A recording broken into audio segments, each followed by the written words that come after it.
नमस्कार, आप देख रहे हैं द बिहार टॉप। मैं हूं आदेशपुरी। बिहार के मुख्यमंत्री नीतीश कुमार विपक्षी एकता के सबसे बड़े सूत्रधार हैं। आपको बताएं कि जब से वो बीजेपी से अलग हुए तब से उन्होंने एक रट लगा रखी है कि अगर पूरे देश के विपक्षी दल एक मंच पे आ जाते हैं तो बीजेपी को सत्ता से बाहर किया जा सकता है। नरेंद्र मोदी को प्रधानमंत्री बनने से 2024 में रोका जा सकता है। आपको बता दें कि इसी साल कुछ दिन पहले ही कर्नाटक में चुनाव हुए और कांग्रेस ने वहां एक रिकॉर्ड तोड़ विजय दर्ज की और उसके बाद से कांग्रेस के हौसले काफ़ी बुलंद हैं और जो परिणाम आया वो परिणाम जो है वो क्षेत्रीय दल को काफ़ी परेशान करने वाले हैं। और कांग्रेस, आपको बता दें कि कांग्रेस जो है अब जिस रास्ते को अख्तियार कर रही है 2024 को साधने के लिए, वो रास्ता जो है वो क्षेत्रीय दल और ख़ासकर बिहार, जहाँ से ये शुरुआत हुआ विपक्षी एकता को लेकर, वहाँ के प्रमुख दल जदयू और आरजेडी को कांग्रेस के कदम काफ़ी परेशान करने वाले हो सकते हैं। आपको बता दें कि कर्नाटक का जो चुनाव हुआ वहाँ पर जेडीएस को अल्पसंख्यकों ने नकार दिया और कांग्रेस पर विश्वास जताया और उसका असर भी दिखाई दिया कि कांग्रेस ने 140 के आसपास सीटें जीती और जो कहा जाए तो अल्पसंख्यक वोटों का जो है ध्रुवीकरण पूरी तरह से कांग्रेस के साथ हुआ। यानी कि एक मैसेज देने की कोशिश हो रही है कि कांग्रेस के बैनर तले अगर सारे अल्पसंख्यक एक होते हैं तो ही कांग्रेस बीजेपी को सत्ता से बाहर कर सकती है। देखिए कि कांग्रेस जो है अब इसी रास्ते पर आगे बढ़ रही है। बिहार में भी कांग्रेस का जो एक्टिविटी है वो लगातार बढ़ा है। आज ही आपको बताएं कि जो विधायक दल के नेता हैं, पहले आपको बता दें अजीत शर्मा हुआ करते थे, उन्हें हटाकर शकील अहमद खान को बनाया गया है। यानी कि साफ मैसेज देने की कोशिश की जा रही है कि बिहार में कांग्रेस का प्राथमिक उद्देश्य जो है वो अल्पसंख्यकों को अपने पाले में करना है। इसके साथ साथ कन्हैया का रोल बिहार में बढ़ने वाला है और जो सूचनाएं निकल के आ रही है उसके मुताबिक बड़ा दायित्व कन्हैया को 2024 चुनाव से पहले बिहार में मिल सकता है। अब देखिए नीतीश कुमार जो हैं, आप देखिए पिछले साल से लगातार अल्पसंख्यक वोटों को अपने पक्ष में करने के लिए इफ्तार पे इफ्तार और ईद के दिन कितने जगह प्रोग्राम में गए। पिछले साल भी आपने देखा, इस साल भी आपने देखा कि लगभग 18-20 इफ्तार प्रोग्राम में नीतीश कुमार शिरकत किए। इसके साथ साथ लगातार वो हर एक जो अल्पसंख्यक से जुड़े त्यौहार हैं या फिर उनके प्रोग्राम हैं उसमें शामिल होते रहते हैं।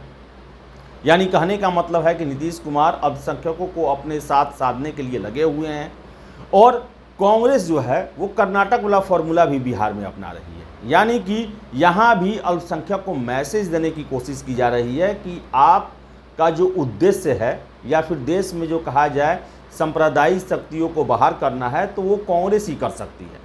ऐसे में ये प्लान जो है वो तेजस्वी यादव और नीतीश कुमार दोनों के लिए खतरनाक हो सकता है। क्योंकि बताएं आपको कि अगर राजद का देखा जाए तो बिहार में उनके शासन के दो ही आधार स्तंभ हैं, माई समीकरण, यानी कि मुस्लिम और यादव। तो यादव तो उनके साथ हैं लेकिन मुस्लिम उनके साथ अगर नहीं रहेंगे, कांग्रेस अगर उनको अपने पाले में करने में सफल होती है तो ऐसे में राजद और जदयू के दोनों के आगे जो भविष्य हैं वो खतरे में पड़ सकते हैं। इसके साथ साथ बता दें हम, तेजस्वी यादव 2019 के चुनाव में आपने देखा होगा कि बेगूसराय से कन्हैया कुमार खड़ा हुए थे और उनके खिलाफ उन्होंने भी अपने उम्मीदवार बेगूसराय में खड़े किए थे। ये कहा गया, ये बातें निकल के आई कि तेजस्वी जो हैं अपने समानांतर किसी और को खड़ा होना नहीं देना चाहते हैं। क्योंकि कन्हैया देखें तो वो भी गरीब, शोषित, पीड़ित की बातें करते हैं। अल्पसंख्यकों का एक बहुत बड़ा विश्वास उनके साथ है, युवा हैं, साधारण परिवार से आते हैं। ऐसे में वो तेजस्वी के लिए चुनौती बन सकते हैं। लेकिन अब कांग्रेस जो है वो कन्हैया को बड़ा जिम्मेवारी सौंपने पर विचार कर रही है। तो ऐसे में अगर वो बिहार में आते हैं, बिहार में उनकी सक्रियता बढ़ती है तो ये फिर तेजस्वी यादव के लिए बहुत बड़ा चुनौती हो सकता है।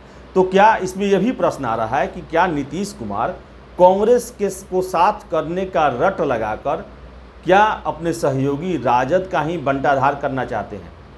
क्योंकि कांग्रेस के बिना वो विपक्षी एकता की कल्पना भी नहीं करते हैं और कांग्रेस के साथ अगर जाते हैं, कांग्रेस जो है जो अपना प्लानिंग आगे बिहार और पूरे देश को लेकर कर रही है, वो उससे सबसे ज़्यादा प्रभावित अगर देखा जाए तो तेजस्वी यादव ही होते हैं, क्योंकि कांग्रेस उनके मुस्लिम वोट पर भी सेंध लगा रही है और तेजस्वी यादव के चेहरे के समानांतर कन्हैया कुमार को भी खड़ा कर रही है।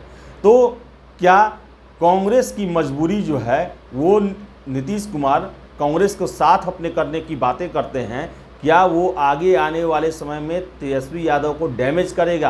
क्या वो तेजस्वी यादव के लिए आगे एक रोड़ा खड़ा करना चाहते हैं? हालांकि आपको बता दें कि नीतीश कुमार 2025 के चुनाव को लेकर ये कहते हैं कि आगे इन्हें ही संभालना है, लेकिन जब बाद में जब बातें चलती हैं कि 2025 के चुनाव के बाद महागठबंधन से मुख्यमंत्री कौन बनेगा, इसको लेकर जदयू साफ मुकर जाती है। जो राष्ट्रीय अध्यक्ष हैं ललन सिंह, उनका कहना होता है 25 का 25 में देखेंगे।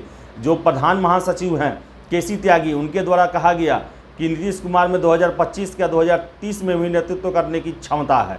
तो आपको बताएं कि जो अभी बिहार में सियासत हो रहा है या सियासत के जो संकेत मिल रहे हैं, उससे ये साबित होता है कि नीतीश कुमार भले ही बीजेपी को बाहर कर पाए या न कर पाए, लेकिन तेजस्वी यादव को सत्ता में बने रहने के लिए या फिर आगे मुख्यमंत्री बनने के लिए एक बहुत बड़ा चुनौती उनके सामने खड़ा करने जा रहे हैं, जो कि मुसलमान वोटरों को लेकर है, कन्हैया कुमार के नेतृत्व को लेकर है, और इससे राजद में कहीं ना कहीं चिंता जरूर बढ़ेगी।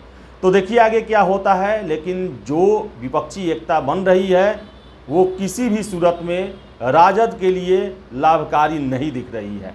और अगर इसी तरह विपक्षी एकता आगे मजबूत होती रही, बिहार में कांग्रेस मजबूत होती रही, उनके नेता मजबूत होते रहें, वो कहीं ना कहीं राजद के लिए आगे बहुत बड़ी समस्या पैदा करने वाले हैं। तो फिलहाल इस वीडियो में इतना ही। वीडियो पसंद आया लाइक शेयर करें, हमारे चैनल द बिहार टॉप को सब्सक्राइब जरूर कर लें। धन्यवाद।